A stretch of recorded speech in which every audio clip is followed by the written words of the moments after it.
What is up, guys? Flex Media here, bringing you yet another video on Dragon Ball Z Dokkan Battle, and we are on the JP side of the game. I just felt like this dude was so incredibly awesome that I had to make a video, and I had to give kind of my 2 cents on him. Okay, so this is the newest summonable LR, and yes, we can assume that he has a summonable LR. You know that for a couple of reasons. Number one, I just feel like his stats are too good. Those are his stats, what you're looking at right now, like the bare bones minimum stats, right? Like with no dupes in them. That's about the upper echelon of free-to-play LR stats. So like you look any of the prime battle units or like Goku and Raleigh, like you just okay. So that being said, so we're gonna know that he's a summonable LR. His leader skill is probably, I would say, other than his super attack animation, of course, which you guys saw. Other than that, his leader skill is the best part about him, I would say. Ki +4, HP attack and defense plus 130%. For Pure Saiyans and Hybrid Saiyans, which I think has been established to be about, what, 70 to 80% of the game is Pure Saiyans or Hybrid Saiyans. So you have a huge, variety of units you can use. He's on 4 different categories. You can probably guess what they are. They're Goku's family, Kamehameha, Pure Saiyans, and Realm of Gods. After all, God is in his name. I find it interesting that he's an int unit as well. He's meant to be a very well-balanced unit. So for those of you who don't know, in the potential system, so like when you're rainbowing a unit, int units just get 5,000 across the board, right? They are probably the most balanced units in the game, you could argue, because they're meant, so obviously they get their free 5 dodge in the 55% potential system. And then it would be assumed that you would add, a little bit of a crit, a little bit of an additional. But it's interesting that he's int as well, because I think that he's meant to be a very well-balanced unit. And let's go over it real quick. So his passive is attack 77%. So nothing crazy. So one thing you'll notice, like if you were to tack on 5,000 to all those stats, those would be his max stats, right? So about 21,000 attack. So he's got a big attack stat. I believe it's like in the top 10 of the game, as far as summonable LRs and all that. It's good. It's good. So like comparing that to other units, he's going to be somewhere in between. So like LR Bardock, for instance, he gets, I believe, 70% attack. The LR Super Saiyan 4s, they get 80% attack. So it doesn't seem like a lot, but when your attack stat is that high, 77% is going to be just fine. And let's go over a little bit more of why he's just going to be an overall good, solid LR.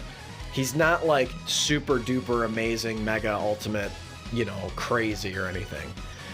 But it's like comparing 77% to, the LR Android exchange, like the Android 16. He gets 200% attack and defense, which is absolutely crazy, insane, unheard of, But this guy, let's go over the rest of his passive, okay? I'm going on a rant here. But the rest of his passive is he gets defense plus 11% per hybrid or pure Saiyan ally on the team, excluding himself. So that means to get his full passive, you have to have basically all 5 of your units, excluding him. You have to have the rest of them be hybrid or pure Saiyans. So this becomes another LR that you need to build the team around. So it's like if you bring this dude on your team, you are building for him to make him optimal. So kind of like the LR Go Bros, for instance, to make them, or LR Broly, or I mean, honestly, a lot of LRs need support. There are very few LRs you can plop onto any team and just have him be dominant. So like, you know, the Super Saiyan 4s are a good example of an LR that can do that because of how they get ki. But this guy, so if you look at it, let's look at him in his most optimal setting. So he's going to have attack 77%, defense 55%. So again, it's nothing crazy, but let's go over the rest of his passive, where he gets a 50% chance to crit and a 50% chance to dodge starting from his first appearance on the battlefield and 7 turns afterwards. So that's, what does that mean? That means he's going to be an absolute powerhouse in Super Battle Road, being able to dodge like that and land crits. You know, it's like a... So, like, he's not really built for the Legendary Goku event where, you know, because 7 turns from the start of battle, that's like... I mean, that's maybe like SS2 or SS3 Goku, and then that part of his passive is going to wear off. And it cannot be reactivated, as far as I know. So anyway, so he's going to be really good for Super Battle Road, and obviously Battlefield. And then keeping in mind that not a ton of players are going to have him. He's a summonable LR after all. They are the hardest units to get in the entire game. Short of units you can't summon anymore, of course. So we went over his categories. A couple notable things. So he has Godly Power and Warrior Gods. He's got Over in a Flash. And Shattering the Limit. So what does that mean? So like Over in a Flash, guess who he's going to link up amazing with? Tech Vegito Blue. So Tech Vegito Blue is finally going to have like a legit linking partner on the Realm of Gods team, which is really, really good. They are going to be a vicious 1-2 combo because I believe he has Warrior Gods. So his links basically to me indicate that he's going to be best ran. He's going to have the best synergy with like a Realm of Gods team, which Realm of Gods did need a buff. On the JP side of the game, they did need a buff. There just hasn't been much.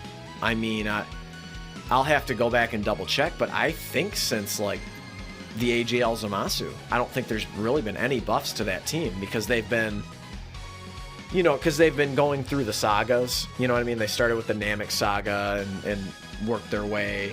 I assume pretty soon they'll be starting up the Boo saga. So like, anyway, they really needed the buff to that team. One other thing to mention, so he massively raises his attack for I think it's 3 turns from his 18 key super, which he should be able to get with Over in a Flash and Shattering the Limit. So he should be getting his 18 key super quite often. I would say almost every turn he should be getting that, especially if you have him linked up with Tech Vegito Blue. I don't foresee that really being a problem. And you're going to want to get his 18 key super to maximize hit. Again, you're building the team around him, right? So to maximize his abilities, you're going to want to do, and then you're going to want to do both of those things. Over in a Flash and Shattering the Limit is going to be huge. There's really not much else to the card. I saw some testing done on him. He was consistently hitting in the 2 millions, got up to 4 million on those private server videos. So which is, again, so he's not going to hit like a monster truck. So he's not going to be LR Goku and Frieza. He's not going to be Tech Broly.